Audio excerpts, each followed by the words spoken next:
يهدي الله فلا مضل له ومن يضلله فلا هادي له، وأشهد أن لا إله إلا الله وحده لا شريك له، وأشهد أن محمدا عبده ورسوله. أما بعد، فإن أصدق الحديث كتاب الله، وأحسن الهدي هدي محمد صلى الله عليه وسلم، وشر الأمور محدثاتها، وكل محدثة بدعة، وكل بدعة ضلالة، وكل ضلالة في النار. وبالسند المتصل مني إلى الإمام الهمام الحافظ الحجة أمير المؤمنين في الحديث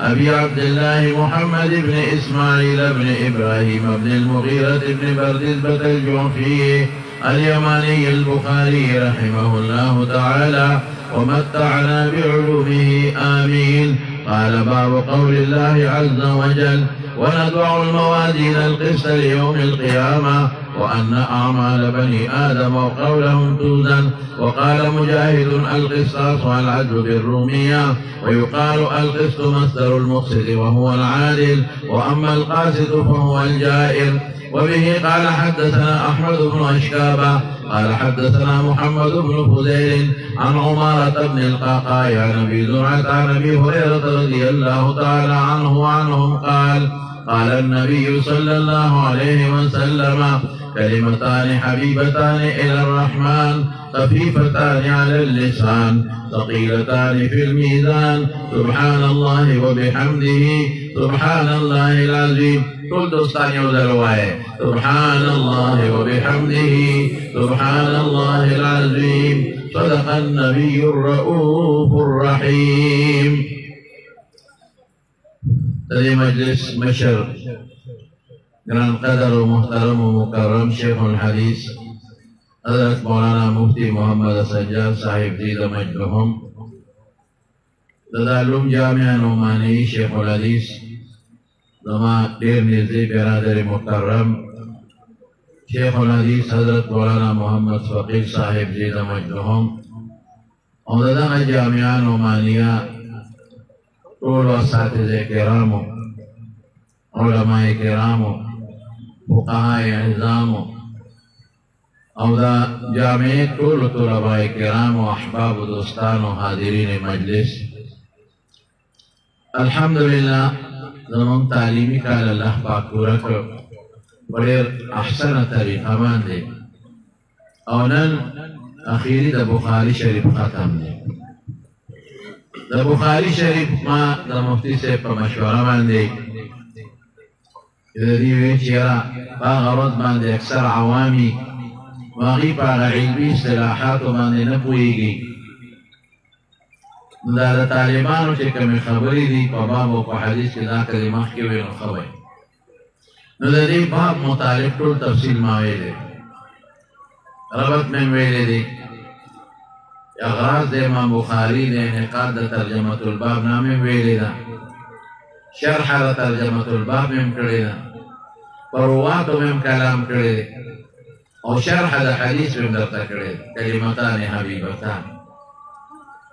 او د حدیث مبارک په آخر کې امام بخاری راوړی د هغې وجه هم درته ویلی، او چې کوم اشکالات او د هغې جوابات په هغې مې پوه کړی، او د جهمیه او د معتزله ټول تاریخ مې درته ویلی، او د دې باطلو فرقو د ګمراهۍ اسباب مې درته بیان کړي، او د دې باطل عقاید او نظریات مې درته ښودلي. نو دې کې بحث خلاص شوی دی، څه خبره پکې نه ده پاتې، په آخر ورځ ټول بحث ما کړی دی. بس نن صرف د دې حدیث نه چې امام بخاري رحمت الله علیه کوم راوړو، کوم فواید متعلقه دي او کوم مسائل دي، بس هغه به ذکر کړو.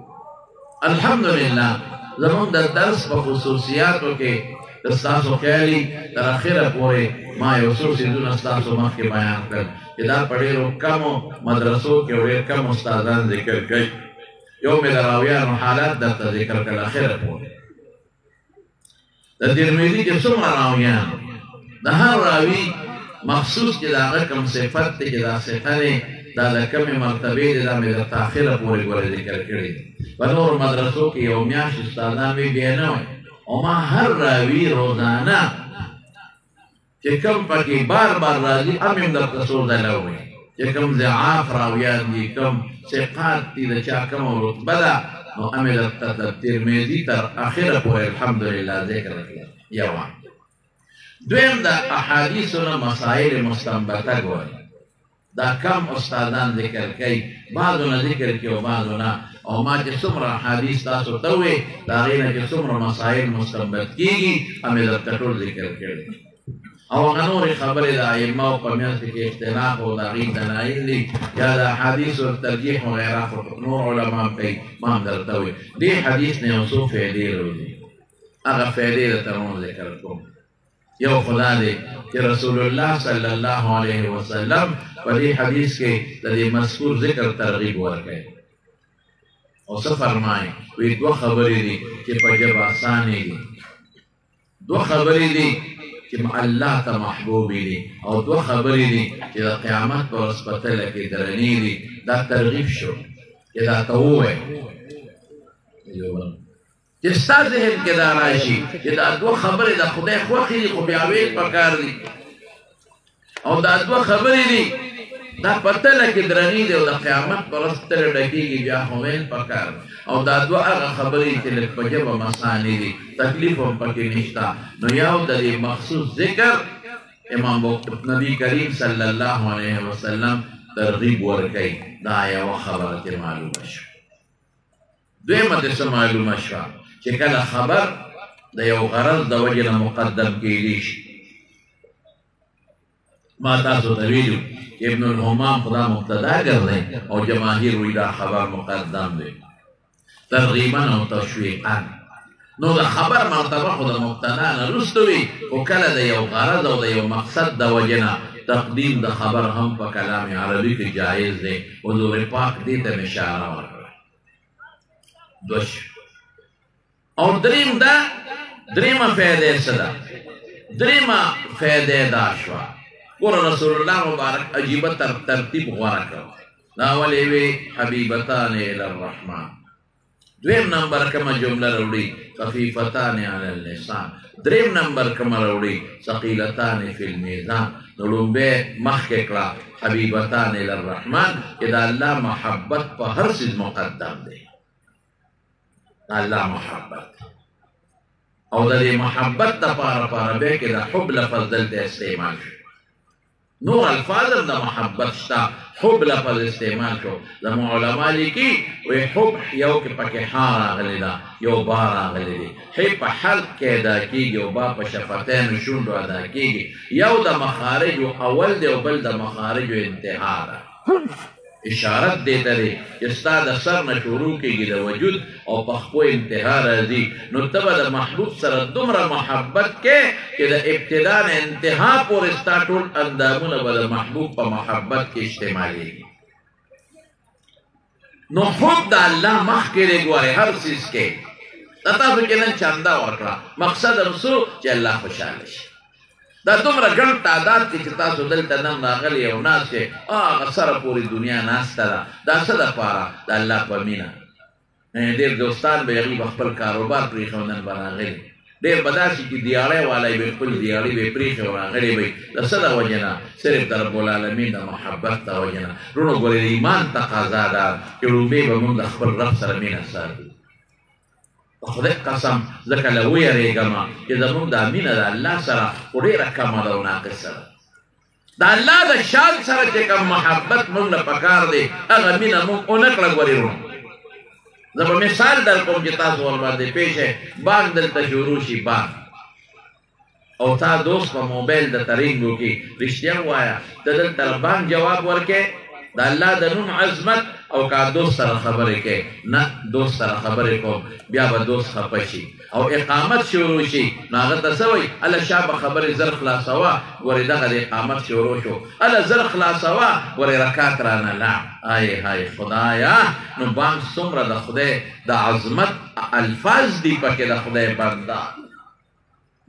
او اقامت سره تا الله بلی ځان ته ژبه د بنده د ندا د الله د طرف نه د اواز د خدای نه دی نو مونږ که خدای سره مینه وه نو مونږ به د بانک وخت کې موبایل بند او چاهې د ما د پلار دی ولي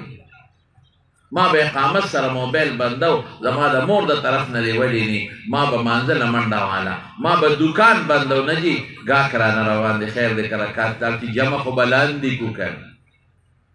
ځان له به مونځو کو او څوک پکې دا وایي زه ماښام به ټول مونځونه په یو ځای وکړو دکان ضروري دی ګاک ضروري دی پیسه ضروري ده نه الله ضروري دی نو چې د دکان بند که او یا نن سبا خو داسې وي چې ګڼ جوماتونه یي هلکه یو ملګري به د یوې بجې له ځو او بل به په باندې یوې لمانځه له ځو او بل به یوې نیمې له ځو ټول به جمع کې شرکت وشي الله به خوشحاله شي الله رضا مقدم کول پکار دی خدای مخکې کول پکار دی مونږ دنیا مخکې کړې ده الله مرسته کړې څومره فتنې کې نن په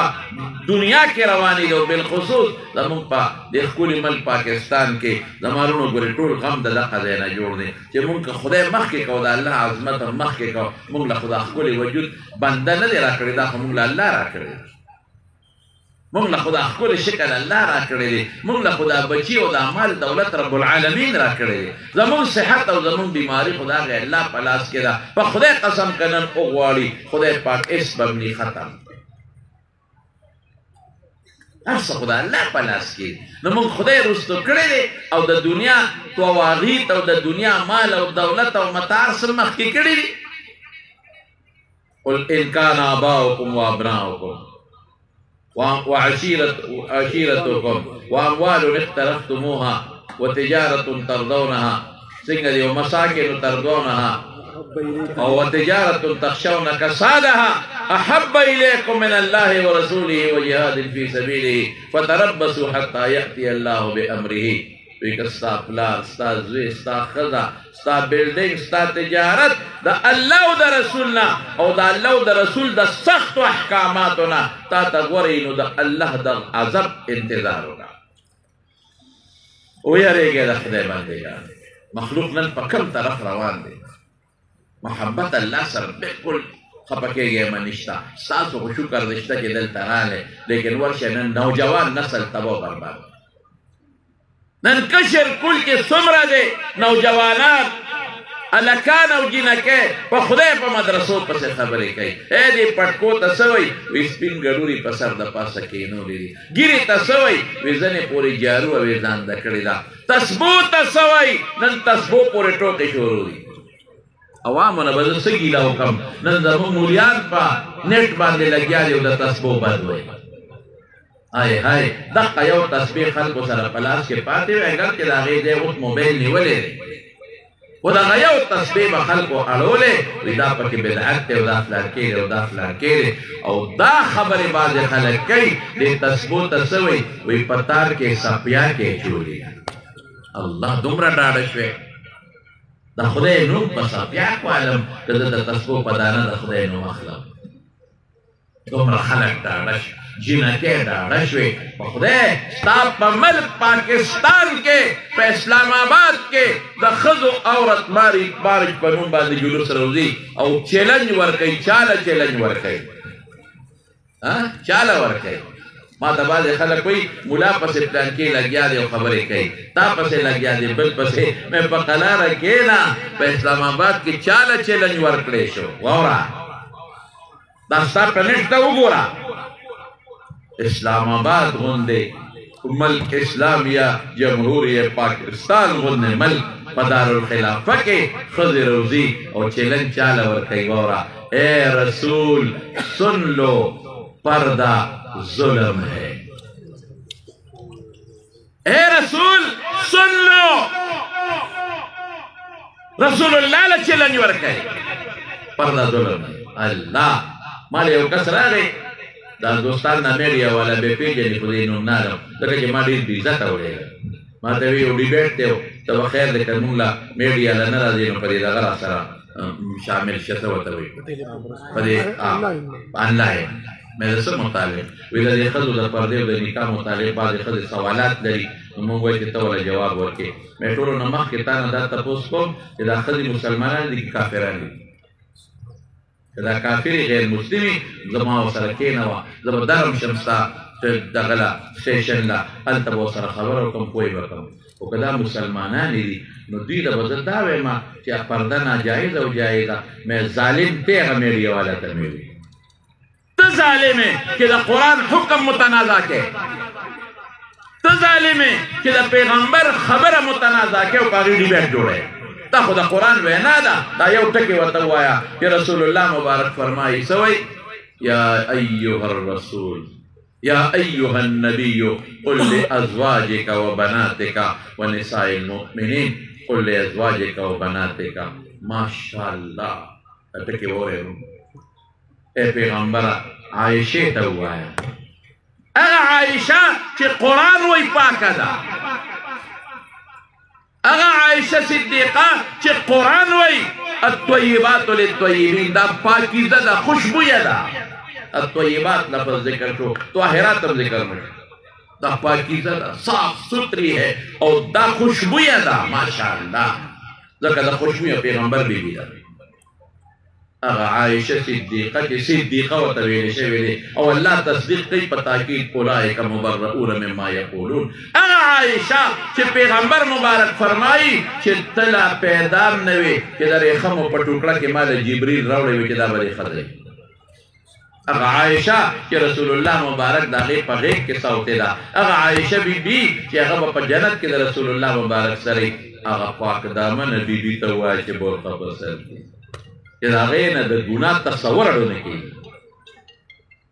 او بیا چاته وایي ولې بناتې که فاطمې ته ووایه واه واه د جنت د ښځو سرداره د حیا نمونه او مجسمه رسول اللہ صلی اللہ علیہ وسلم کی لاڈلی بیٹی نیازبیره لور چې سوال نه پیدا کېږي چې د هغې نه د دې ګناه تصور وشي هغه فاطمه چې وایي زما جنازه وړی نو ده زما د کفن د پاسه لرګي کېدی او کپ هغې څادر واچوی چې زما کفن هم څوک ونه ویني هغې ته مو وایه چې برقه په سر کا ونساء المؤمنین صحابیاتو ټولو ته ووایه یدنین علیه من جلابیبهن نو قرآن خو وایي عایشې ته هم برقه په سر کا ادم پردو کی د پیغمبر لور دې پردو کی عائشہ کو ام المؤمنین د مسلمانانو مور ده د مسلمانانو مور د خپل بچو نه پردو دا د قرآن آیت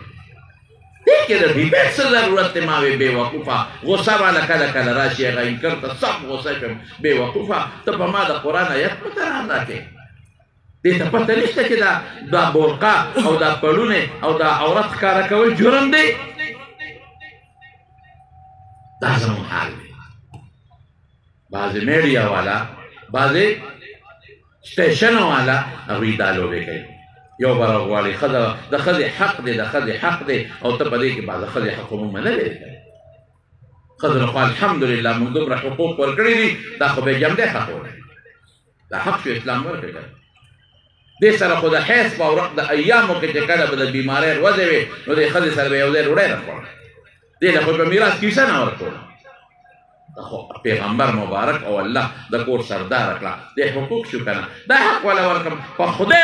قسم د تقرمه زه ځان خبروم ځکه درته وایم یو جینۍ دا بیان هم ورکړی دی وی آپ کا شوهر کہاں ہے وی ہمیرا شوہر ہر جگہ موجود ہے یقین په خدای په قسم د تقرم د بخاری میں آپ کا شوہر کہاں ہے وی میرا شوہر ہر جگہ محفوظ موجود ہے وی آپ کے بچوں کا باپ کہاں ہے تاسے تپوسے تھے اس کو میں نے چھوڑ دیا ہے دستا پا ملک رو رکھو لو چلے وئی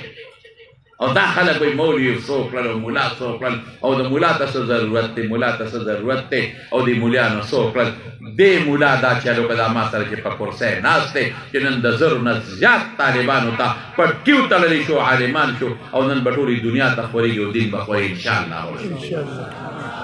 تانے او ساری تپوسو جی مولا سوکلن وی مولا دا اجوگان چی بازار کے خرسی کی دا کل دوی کرے لی ابو چی دا کار خود دوی نرے وی دا باٹینگن دا تور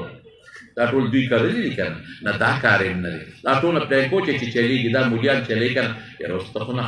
خبرې کوې دا خو د مولا کار نه دی وایي ښه نو کار یې ما بل ولیده چې جامع نعماني د زرو نه زیات طالب علمان فارغ کړل او پټکي ورته وتړل او د دنیا ګوټ ګوټ ته خوارې شو الحمدلله بنیادي څیز بسي د الله سره مینه به امام بخاری رسول الله مبارک حبیبتان کې دې خبر ده دا به مقدمه پاک سبا دی. دویم څه خی درته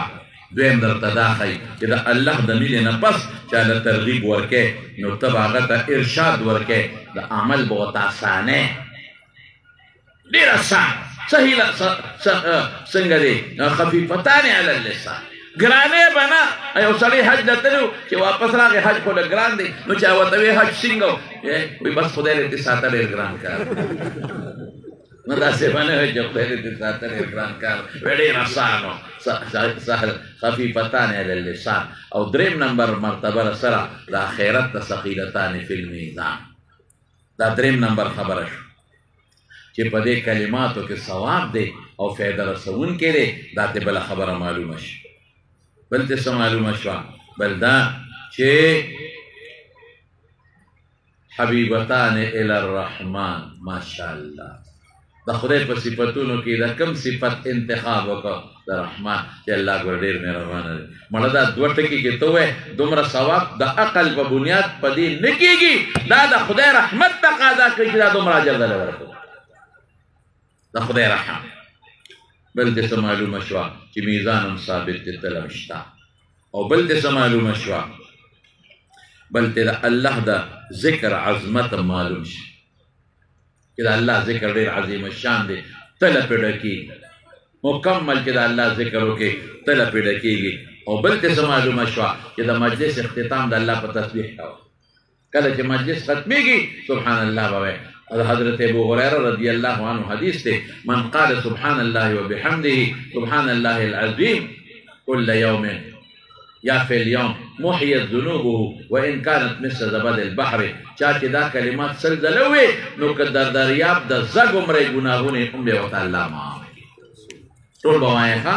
کم از کم نن به عهد ټول ملګري کوئ چې سبحان الله وبحمده سبحان الله العظیم سل پیرې به ټول ملګري وایې ښه